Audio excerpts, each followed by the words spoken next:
Flash SG, and the fight continues. Orange side buff for Onic, the ejector. King Kong with the Stever. Hades goes down the concealed play. They're chasing him. They want more. Well, it's not over just yet. However, Cortese, he needs to save them. Bail somebody out, kids. G diversion. Where are they setting up? Where are they going? All the way to the other side. They catch one. Can they finish the job? Hades falls. He went in too deep. Okay, I mean, they still trade 1-for-1 here. Feathered Airstrike from the flank to take out JPL as Ken, right on top of Super Fritz, cancels him out of that Feathered Airstrike, as well as the Wings by Wings dodges the surge. Can he? They have some pretty good gank options all across the board. And now that they have Farsa, even more reason to say, hey, if Flash SG want to kind of get up in our faces, we can actually kite this out a little bit. It could be anywhere. It's guerrilla warfare.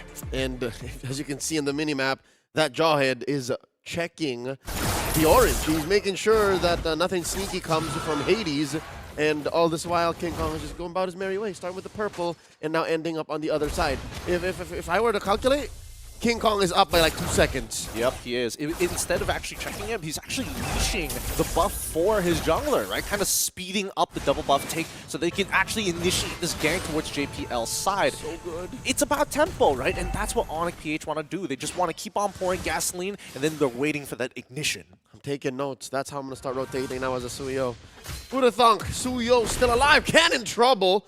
That's a gank squad in Kirk and King Kong. And now King Kong's taking small camps. Usually when you see Prince down to, what, 2 HP there. When you see a trade on the small camp like this, the other side has already been taken as well. But look, Brusco protected that small camp. So Hades is currently down. And this is how you utilize your tempo, right? You want to make opportunities happen when you have advantages. On top side, it's a one-man advantage. And then when you don't need Brusco to be there, he's going to be on the other side. I'm going to assume Brusco is going to live here because he has Flicker. He manages to get out of it. And the sacrifice of his battle spell, Cortese now is in trouble. Kurt! King Kong draws first blood. Day one King going in, and he gets slain. JPL now a Kingslayer as well. Nicely done. Nicely done. These are the trades that you need to see from Flash SG. And they're trading up. They might just get one more on Super Friends. Oh, Super Friends taken down too. All right, now Flash SG definitely in great shape. I like the way this is going, right? Flash Singapore is making sure we trade early, we keep the tempo, even against Onic PH. We don't let them run away with the gold just yet. And once we scale up, then we've got a really good opportunity for Hades to hard carry this game. All right, look at Kirk, deep in, caught by JPL and Ken. Brusco watching out, the diversion sending out Kirk and Hades. I don't know if Brusco knows. Does Prince know either? No, he doesn't. He's already locked in. Cortese is going to take a little bit of damage, but Ken secures the kill onto Brusco, turning this into an unwinnable fight. But look at the opposite side of the map. Onic PH, they make these fast decisions. You got tempo over on that side of the map, doesn't mean that I can't steal your entire bottom side. Proactive, even in the face of an early defeat in that trade in mid. Flash SG making moves, threatening this small camp. Kirk jumping in, King Kong as well. Charge Surge coming through, Brusco with the response. Kirk taking a few hits here. Glorious Pathway by JPL. Stunning Brusco. Will he survive? The answer is no. Cortese gets a kill. Clean for Flash SG. I love it. I love the way that they're playing right now. Very fundamentally sound, and Onic PH is trying to keep up. However, the lead isn't really going anywhere. Unless they find another kill here towards Kirk's side, he should be fine. He's got Power Wilderness, doesn't get knocked up as well. Despite having the tempo, there is a way to kind of smother it. And I think that Onic PH, it's a lot worse for them getting smothered compared to Flash SG. That's right. They're the ones who should be smothering, keeping up the pace, being always with their first foot forward, and then, you know, just making sure there's a left. Oh, Hades gets popped by Super Prince. JPL could not stop Prince's salvos. And wait, they're not done. What is this? Kirk 1v1 with Ken in that little bush, like a little fighting game up there.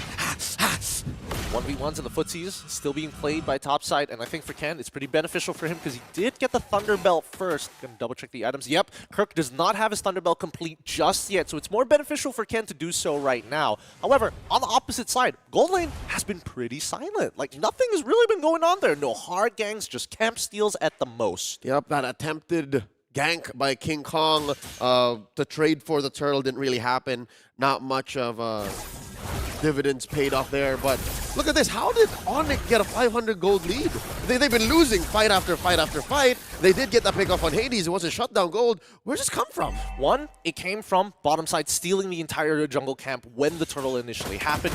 Two is when they were able to get the initial shutdown on towards Hades' side, as well as picking up the wave. So it's a minor lead as of right now. But if I remember correctly, hold on. Brusco gets taken down by Ken. 4 men from FLSG. Brusco, ever the martyr, down 3 times already. Yeah, and all this while Kirk is in the way. So there we go. That's where majority of that lead came from, right? From the gold plating itself. And Kelra finds the solo kill on to Mr. Bongski. Welcome to the big leagues, the international stage, Bongski. I'm the Filipino Savage. Nice to meet ya. Turtle here scored by FLSG, and the fight continues. Orange sideball for Onic, the ejector. King Kong with the Stever. Hades goes down the concealed play. They're chasing him. They want more. Well, it's not over just yet. However, Cortese, he needs to save them, bail somebody out. Ken is down, and Onic PH now have established a solid lead against Flash Singapore. Kirk finally wins one over Ken. Death by Snoo, and they convert to a mid lane tier 1. Beautiful stuff. Beautiful stuff. And this is how you want to see the game be played, right? It's not only a battle of attrition. It's looking as attention as a resource, battle spells as a resource, most importantly, alt timings. Because when we're comparing the two alt-timers, Flash Singapore, their alts are way longer. And they're very all in. That's how they're making up for their lack of range. Onic PH, now that we're approaching the mid game, 3.3k gold lead, that range advantage is going to come into play more because they can poke. While FLSG, they can only really react to that until all these ults are ready. And here's the thing. With JPL having the most important ult for the entirety of the team, I would say Cortese being the second most important ult, he needs to figure out, do I want to go for the pick or do I want to slow my opponents? It's a double-edged sword. Ooh, diversion into that small bush, the fence bush, I would like to call it.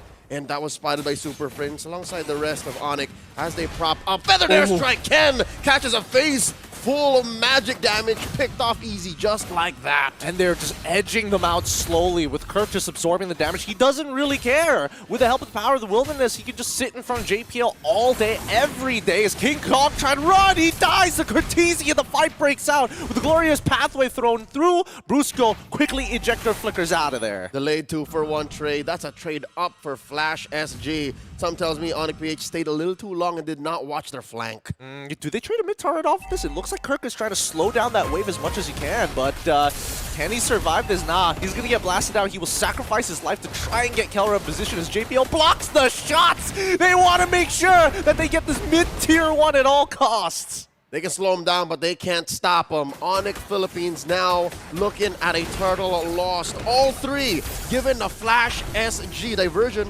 Where are they setting up? Where are they going? All the way to the other side. They catch one. Can they finish the job? Hades falls. He went in too deep. Okay, I mean, they still trade 1 for 1 here. Feather airstrike from the flank to take out JPL as Ken, right on top of Super Prince, cancels him out of that feathered airstrike, as well as the wings by wings, dodges the surge. Can he find Super Prince? He can't, but costs him his battle spell. 4 for 1. Brusco, the only one traded for, as Bongski makes the most of being the only survivor left. I don't think he can get punished up top here, but they're going to lose a lot across the map. I got to give FLSG some credit. I know I like to dog pile on them every single time because they're our neighbors, but the way that they're playing is very similar to Onic PH. It's about tempo, it's about efficiency, it's about maximizing the map.